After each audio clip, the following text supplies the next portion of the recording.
Gonna replace the strings on this Eart Headless Guitar. Again, it's got kind of a unique bridge system here.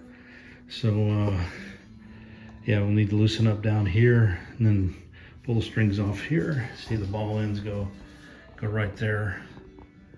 And then yeah, so kind of somewhat document this approach or attack. All right, here we go. The strings I'll be putting on the guitar. D'Addario NOXL's 10 gauge. To take the strings off, you have this little winder here that's magnetically connected to the bridge. You pull that off, and then you connect it, just kind of falls into place like that. And then you simply unwind it like this.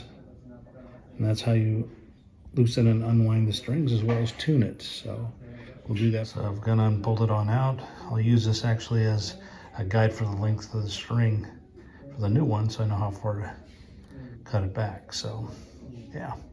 Okay, so normally when I restring a guitar, I go the E string low, E string high, and then kind of work my way to the middle. But I hadn't cleaned the fretboard since I got this, and so I'm going to do that right now. So I pulled all the strings off.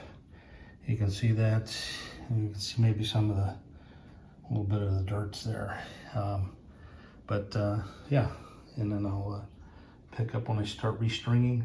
These little spools here, they say the string goes on top of this one here. This actually goes up and down. You adjust the saddle with these nuts in here, or these screws, and then again this winds the string. And right here say only about two to four windings, and that should be sufficient to maintain tune with the guitar. So that's kind of a plan of attack, and I'll catch up with you when I'm a little further along. I find Gorgomite patch is very effective in cleaning off the fretboard, so that's what I'm going to be using. I put some conditioning oil. Let's see the F1 oil that I've just put on there. Going to let it soak in for about 15 minutes. Then I'll wipe off the excess. So far, so good.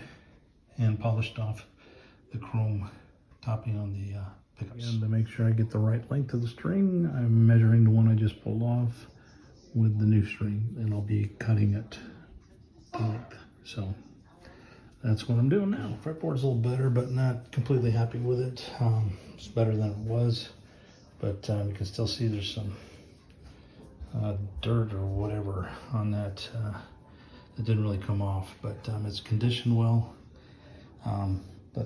Yeah, so now it's time to put on the strings. I've cut them all to length, and we'll just need to put them on. Following the color, E string, 6 string is brass, and that's what we're going to put on, and we'll follow the colors from there.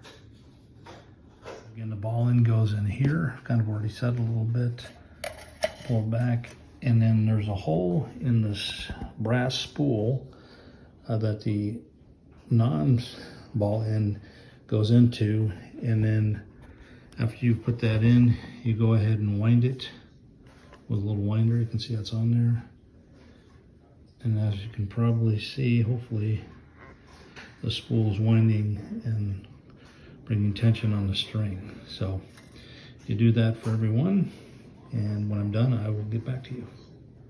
So here I'm on the second string, just showing you again winding. It's going to take several more windings than the thicker strings, but you can see how as I'm winding, it's bringing it down to tighten it.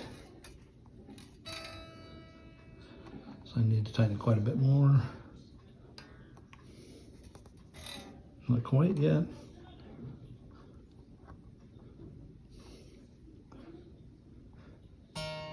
Getting there.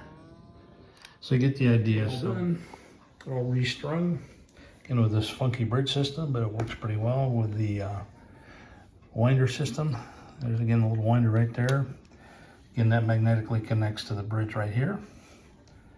Polished off the covers of the pickups, polished the fretboard, put the new D'Addario strings in. So all set.